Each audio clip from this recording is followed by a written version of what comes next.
In the first half of the north wall video series, we took care of the below ground parts of the wall, attaching the furring strips, and the first few feet above ground. Now we're continuing on with completing the outside of this exterior shotcrete wall. This will cover insulation, waterproofing, and the scratch coat stucco.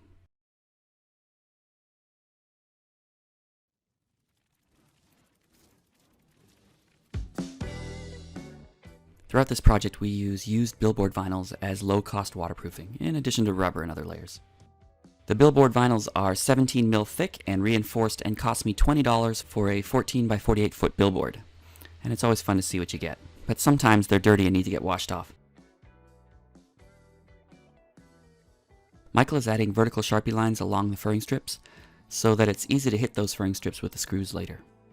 For the bottom corners of the windows, I use these little teal blue rubber flashing bits to help the water do the right thing. Then I use window flashing tape, etc. This is all in the name of keeping water out. The little details around the windows really took a lot more time than the large areas on either side, which I think is normal. The high-strength rigid insulation is really much better for this sort of wall than spray foam would be. It's easily applied to the simple curvature, and it produces something that is smooth and flat and rigid for about 1/6 the cost of spray foam per inch.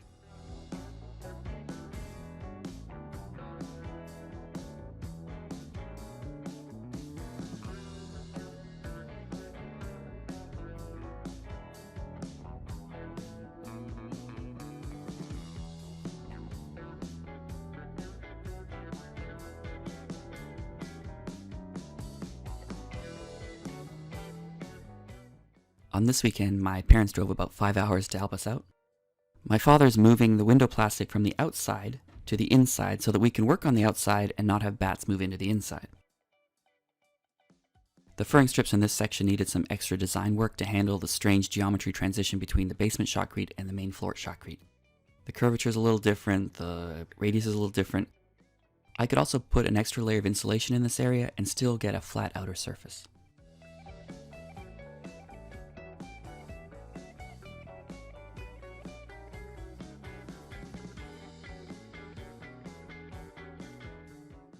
Pay no attention to what's going on in the top right. My mother and David are clearing the dirt off that section of roof because we had a leak. I'll put that story into a separate video. We had fun with different types of bentonite clay, etc. Meanwhile, my father and I are cranking away with insulation on the north wall. The rigid insulation is initially held in place with some spray foam and little wood blocks to keep them attached to the furring strips. After the spray foam hardens, I can take off the strips again before doing the next layer. Here the spray foam on the right has already dried, and I'm reusing the strips on the left side.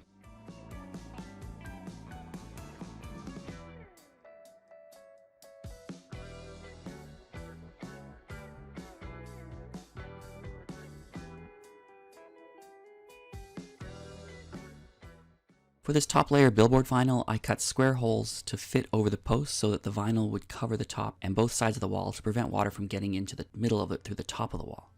Just a way to shed in both directions. And then I just overlapped each subsequent piece of vinyl.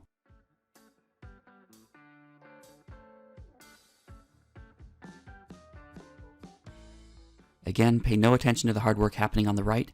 This is about the left. I'll zoom in.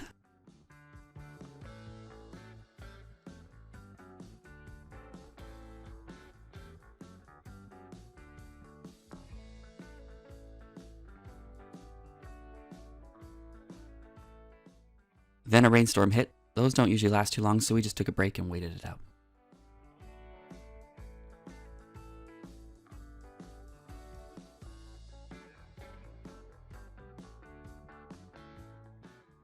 As soon as the rain stopped, we were back to work.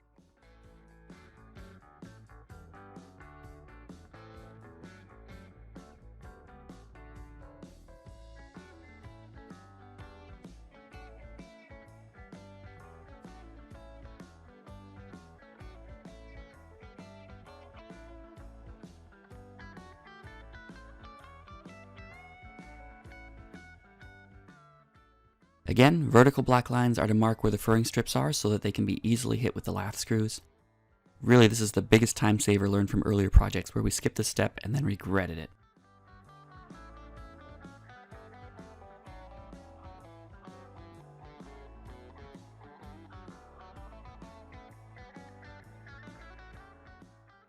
over by the playroom apps, and I'm using a chisel to reshape that rock ledge for better drainage away from the wall. I also wanted to fix up these window bucks to square them up before attaching the lath and stucco. I'd installed these window bucks with curved tops and bottoms to help the gunite guys curve the wall. They could just trowel right across the front. But now it's time to attach the windows, and the windows need a flat front to attach to. Of course, I learned from this, and in later parts of the build, I simply made double layer bucks with the outer layer curved for the shotcrete guys and the inner layer squared so I could skip the step and just install the windows.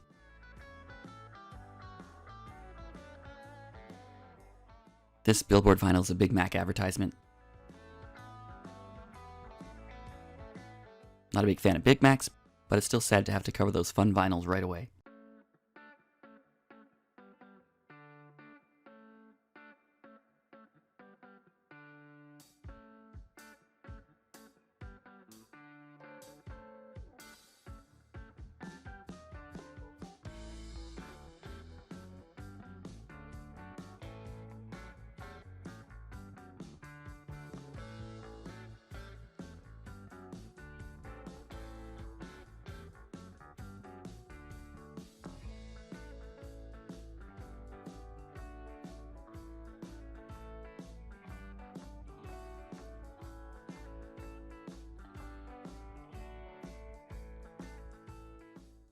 Skipping ahead a few days, and we suddenly have insulation and lath covering the top of this section around the playroom apps.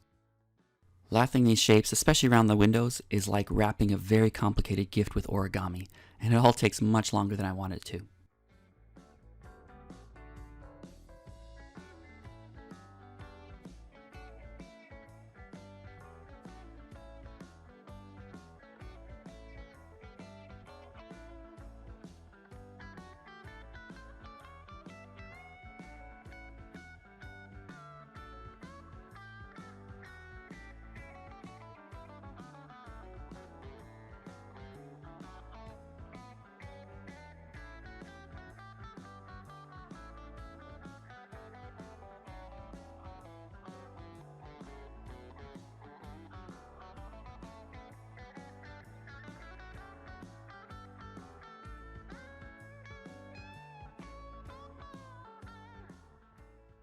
Up here and on the other end of this wall, I built a spot for the water to overflow the roof edge and find a gutter. And in both places I made sure to replace some of the XPS with treated wood to attach that gutter firmly. Then I ran the rubber and lath right over the top edge to keep the water out. Between the start and this point of the project, I'd also insulated and waterproofed the roof. It's really that roof rubber that is wrapping over the top edge of this wall so that it forms one continuous seal. I guess there's an argument to be made for organizing these videos chronologically instead of by project, but mostly I've been jumping between projects so much that it just seemed easier to tell stories this way. From this shot you can also see that we suddenly jumped ahead with the scratch coat stucco progress. This was while the camera was filming other things. On the top edge of the little parapet wall above the apps, you can see I'm using pieces of XPS insulation to span across all the layers to help keep the water out. Once this is wrapped in lath, there'll be no room for the bats to hang out in there. Then I put rubber and lath over that too. I had to work quickly because Sherry's catching up with her scratch coat.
On this day I started working in my office clothes for some reason.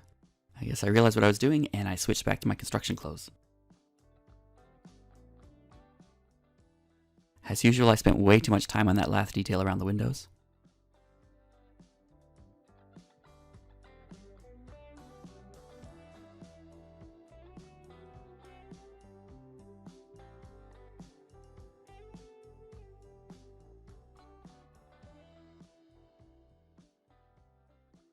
And this shot shows a better look at that top edge of the wall.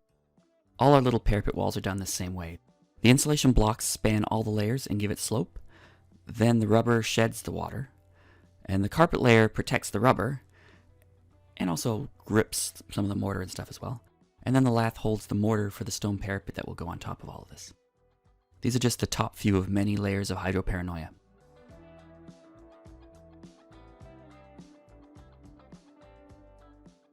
I also folded the lath up to build that little lath fence to hold back the mortar behind the sandstone blocks that I will soon place in yet another video.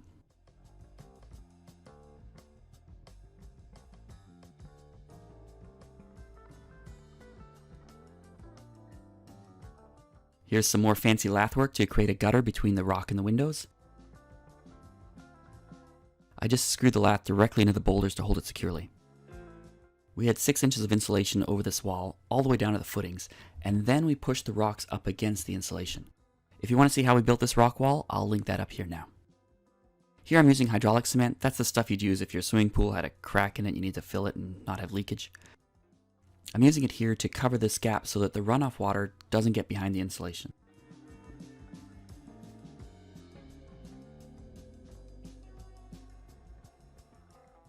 I also used that hydraulic cement on each windowsill to help convince the water to go another way. Then we went over all of it with the scratch coat stucco.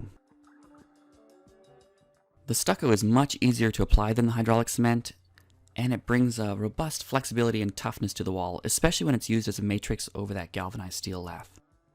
I also use an old pond builder trick, which is to help waterproof the stucco by adding a pint of thin set to every bag of stucco. If you get the right type of thin set, the additives have a waterproofing capability. Not quite as good as hydraulic cement, but it helps. It also makes it much stickier and easier to apply in some cases.